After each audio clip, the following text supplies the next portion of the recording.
Welcome back to another technical deep dive here in the debug zone. Today we're tackling a big question and breaking it down with insights from other users. Hopefully this clears up some misconceptions and helps you get the answer you need. So buckle up, stay a little curious, and let's jump right in.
And that's a wrap.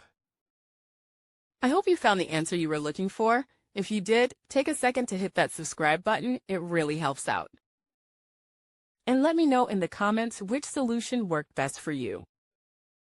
See you next time in the debug zone.